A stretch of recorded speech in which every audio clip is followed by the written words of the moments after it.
everyone, my name is Miranda, and over the last couple weeks I have acquired quite a few books at the library, and I thought that I would share them now with all of you because I don't know which one to read first. I just have so many. So if you've read any of these books before, help me out and let me know which ones are the best and which ones I should be checking out first. First up, I have The Appearance of Annie Van Cinder by Katherine Howe. I saw this book at a bookstore the other day and it sounded very like Looking for Alaska-ish to me. I mean, it could be completely not about that, but it's about this boy, like his point of view, and he meets this mysterious girl and goes on like adventures with her and everything. So it did sound very Looking for Alaska-ish, but then I know Katherine Howe I think is also really known for writing like thriller and creepy books. It's actually fairly new. I think it came out, let me see. Is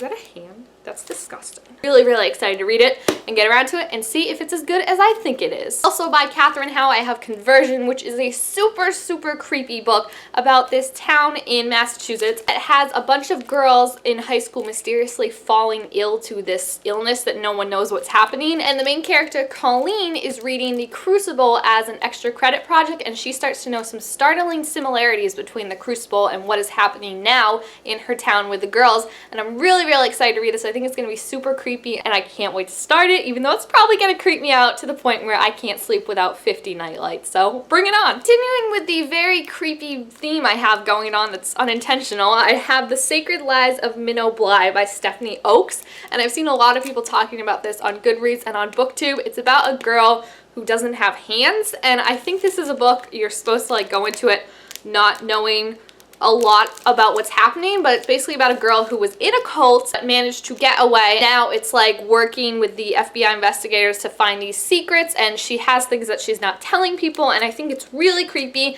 And I mean, the cover itself is really creepy. Like that screams creepiness to me. So I'm really excited to read this one, even though it's probably gonna creep me out. It's gonna have a lot of sleepless nights coming up because, yeah. After that, I have Zeros by Scott Westerfield, and it's about a group of kids who have superpowers and the price that comes with having those superpowers. It's kind of like Spider-Man. With great powers comes great responsibility and everything that you have to do with that. And I've actually only read one Scott Westerfield book before. I read Uglies, I think, but I never finished that series. But he has a really cool way of writing, and he writes action scenes very well, so I'm definitely interested to read this. It's a huge book, though. Like, it's falling. It's definitely got some heft to it. It's 546 pages, so I think that's going to be one of the biggest books I've read this year so far when I do get around to reading it, and I'm really excited to read it because I haven't read a really good sci-fi book in a while. I don't know why I'm dancing about this, but I really have high expectations for this, so hopefully it can live up to them.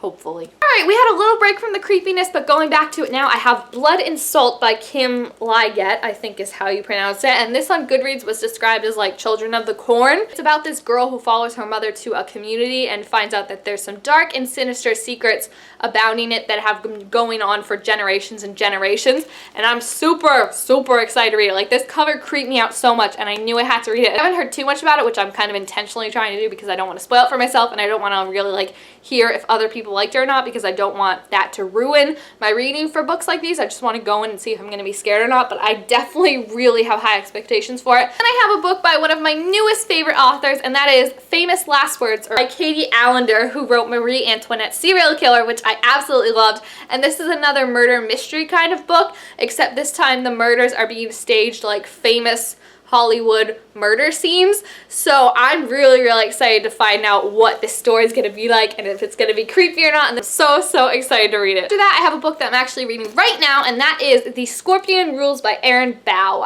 Bow, who knows? Who knows anymore? I was a little anxious to read this book because I was really looking forward to it ever since I heard about it back in May at BookCon, but I was reading reviews of it and people were not loving it, and that was depressing to me because this is like Hunger Games royalty kind of thing. It's basically like all these kids who are sons and daughters of royalty are all taken hostage to try and prevent wars. So it's basically if you start a war, then your kids are killed. So it's trying to deter you from starting a war, and it definitely has like a Hunger Games read to it when you read the summary. But I'm reading it right now, and I really like what I'm reading so far. I'm only like 100 pages in, but it's really interesting so far, and the characters are all really smart, which I like, and really interesting to read where they're going to go. So I'm definitely interested to see what's going to happen, even though I'm sure that because this is a series, it's gonna end in a cliffhanger and I'm just gonna like be on the floor for 5 days. Get me emotionally invested in these characters and then you just leave me like that. Like how could this happen? This is a relationship. You can't just do that. After that, I have The Fixer by Jennifer Lynn Barnes, which is kind of like a young adult version of Scandal because it's about a character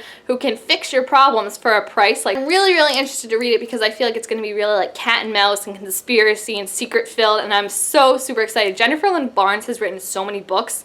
Like so many. I remember reading her books when I was like in 6th grade. Really, really interested in reading this one and seeing how it is. And then last but certainly not least, I have The Sword of Summer, which is the first book in the Magnus Chase and the Gods of Asgard series by Rick Riordan. Have you heard of this one perhaps? I am so super pumped to read this book. I started it, I haven't gotten too far into it, but I love Magnus so far. He is amazing and fantabulous and just like everything I could want in a best friend. I feel like Magnus is more like sarcastic and is just like, y'all are weird, like what is happening with this right now? So I'm really, really interested to read it and to see how it's gonna go, and I'm just so excited. You read this book, no spoilers. Please, I want to go into it not knowing what happens, and if I hate it, which I doubt, I will hate it, and if I love it, I will sing it to the world. Alright, so there you have it. Those are the books I have right now, and I definitely am gonna have to get going. Thank you guys all so much for watching, and if you have any books that you're especially excited about checking out, please feel free to leave them down below in the description, because although I'm always looking for book suggestions, I think I'm good for now, so I'll just probably add those for later, but I still really appreciate it. So thank you guys again for watching. Make sure to give this video a thumbs up if you enjoyed it and want to see more book hauls, and make sure to subscribe down below to my channel to be told when I make all sorts of new videos, and I will see you guys next time. Bye!